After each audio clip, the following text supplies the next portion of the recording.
The Lead on Purpose podcast is sponsored by NZ Mortgages. Learn more at nzmortgages.co.nz. Well, I'm coming to you from Antarctica. In fact, I'm coming to you from Scott Base, and I'm in the TAE hut, the Trans-Antarctic Expedition hut from Sir Edmund Hillary. It's been here for many years. I've just stepped foot inside his room. It's just been the most incredible experience being here at Scott Base. And I wanted to share this with you. And I know the audio is not going to be perfect today. I wasn't able to get all of my equipment that I usually use at the level that I usually use it. So please bear with. There might be a bit of background noise, but it'll be worth it because I want to share with you what Antarctica is trying to tell us, what we can learn about our own lives, and some really interesting insights as to what's going on down in this part of the world and what we can actually do about it. So I'm down here for Antarctica NZ, delivering a leadership training, so a team training program for the winter leaders and their entire team. So here at Scott Base, we have a summer team and a winter team. And in the winter, it goes down to 12 people. The temperatures get down into minus 30, 40, 50. Today, it's minus 27 degrees Celsius, and it's only, just after 9 o'clock in the morning. And so I wanted to just get down here and connect with the team, get out onto the ice. And I'm going to take you through what I did with them to build a team charter and ensure that winter is harmonious, it is enjoyable for all of them, because it's dark here almost 24 hours a day in the winter. I'm here at the end of summer and it's light. I haven't seen any darkness yet. I've been here for 4 or 5 days and no darkness at all. So I just wanted to share some insights with you, and I do feel really privileged to be sitting here in Hillary's hut and where he stepped foot, where he cooked, where he ate, where he slept. This is the starting point of Scott Base that I'm sitting in.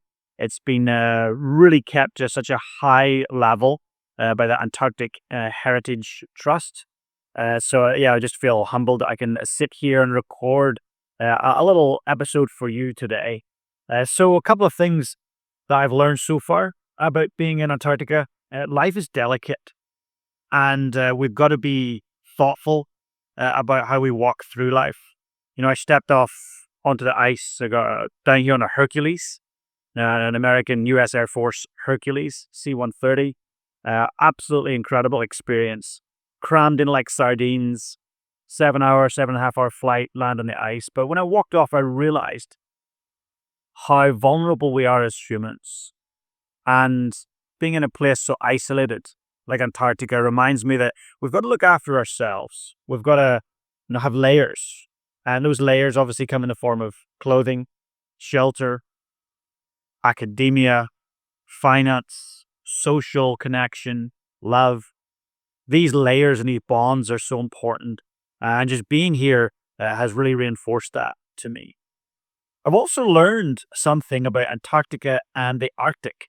So, as many of us know, there are no bears down here. There are polar bears in the Arctic. There are none down here. So I've learned that Arctic means bear and Antarctic means no bear. It comes from the Greek astronomers way back when in the north they could see the constellation of the little bear, the big bear, whereas down here in the southern hemisphere you cannot see it. And just by chance, there's no bears up north. No bears down south, and there is up north. So that was an interesting little fact that I learned. Also, when I think of, what people are trying to achieve down here, it's very science-based. There's a lot of research going on. And you know what? In my day-to-day life, I don't really think about it too much. I'm going about my day, I'm driving my car and using my electricity and flying to holidays or flying for work, buying clothing left, right, and center. I don't really think a lot about the impact I'm having on the planet. And yesterday, it was almost a kilometer long iceberg just float past throughout the day. And I realized that was from the Ross ice shelf. We're here right on Ross Island, and it's the largest ice shelf in the world. If that ice shelf melts, what it does is it pulls away from the land, and it allows all of the glaciers to actually melt into the water. And so that's where our sea levels will rise significantly and have a major impact on you and me. And so protecting this ice shelf so that it can stay in, it's almost like a plug. If that plug gets pulled, the water comes in. We want to keep that plug so it stops the water coming into the ocean and then, of course, rising our sea levels. So there's lots of things that we can do in our day-to-day lives to help, and every little does help.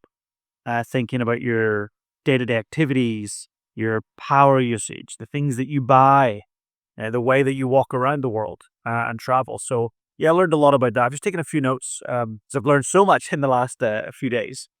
Uh, life is to be explored. Life is to be explored. I was a bit apprehensive the day before I flew, getting on this Hercules I'd never been on, landing on a very isolated continent, the continent I never thought I would step foot on. And, I really believe that it's important to push through the fear, apprehension, anxiety that we have about things and just give things a go. I am so grateful that I had a chance to come down here, and the Antarctica NZ wanted me to come down and work with their team, because it's like nowhere else I've ever seen or ever been before. It's uniquely beautiful. Penguins right here. On the morning that I woke up here, there was a massive pod of killer whale 10, 15 meters from me on the hunt for seals. There's seals everywhere.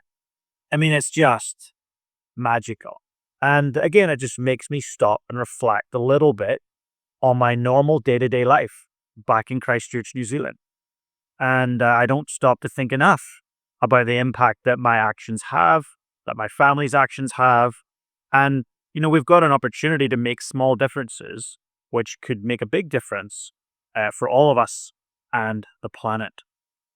So another couple of interesting things.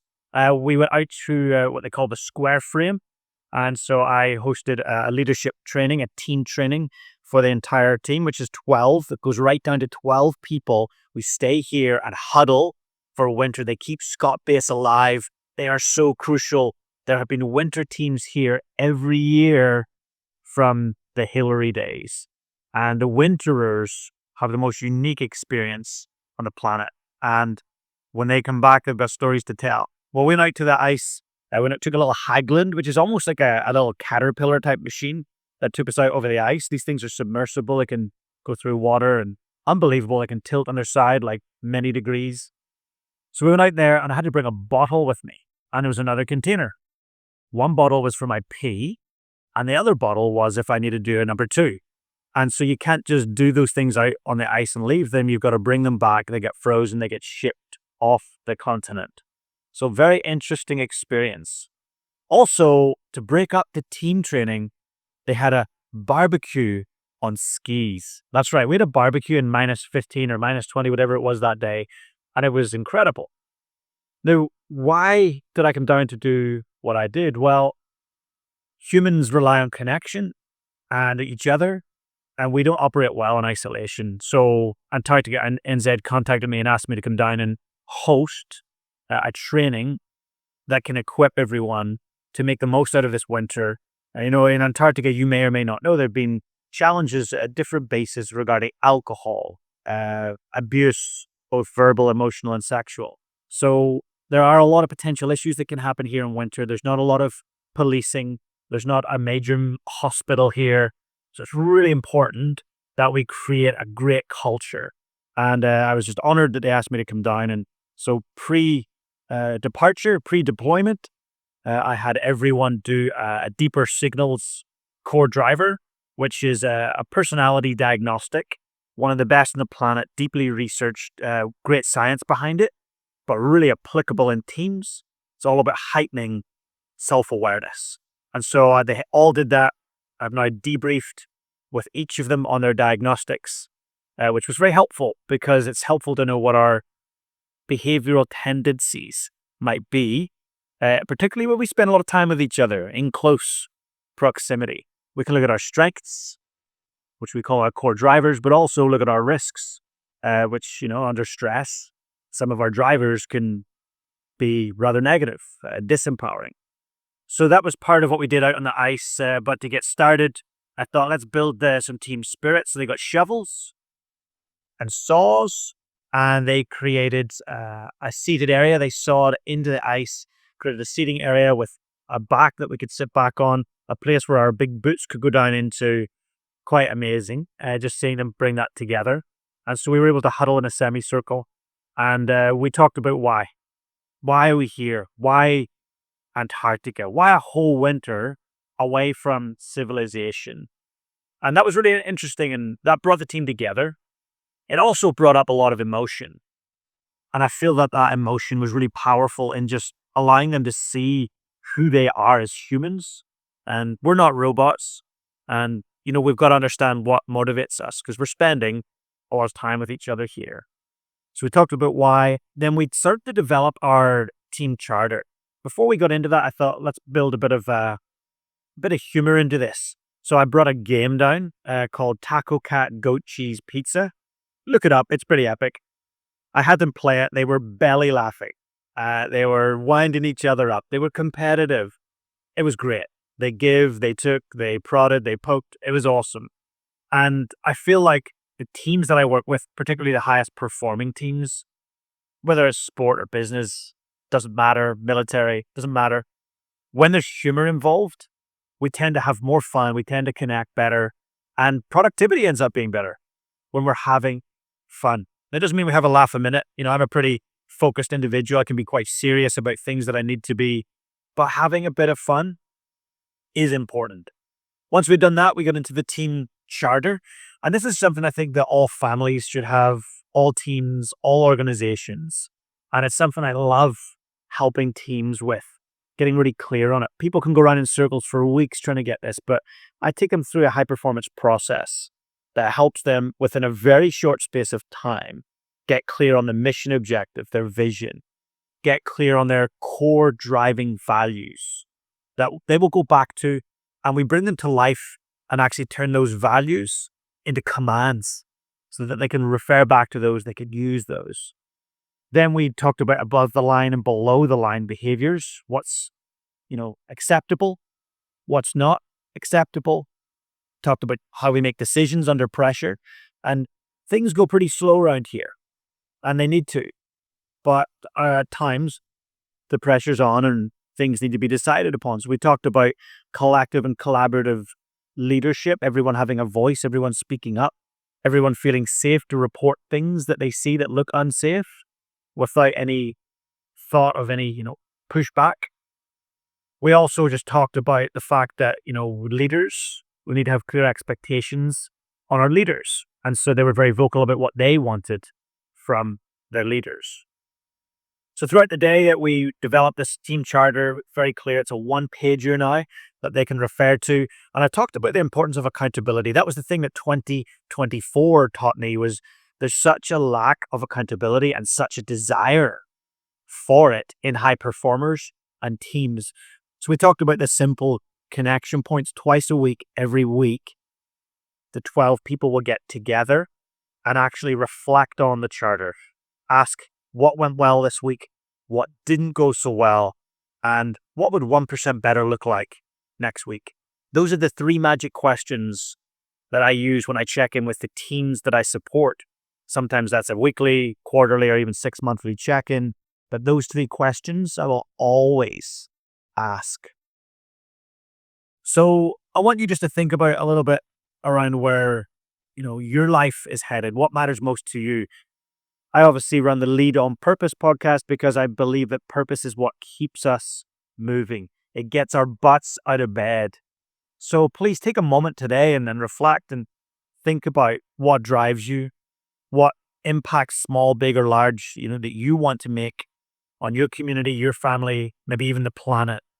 But being here in Antarctica is really just almost smacked me in the face and made me stop and think about my life, think about my actions, and think about what I want to do here to leave something behind.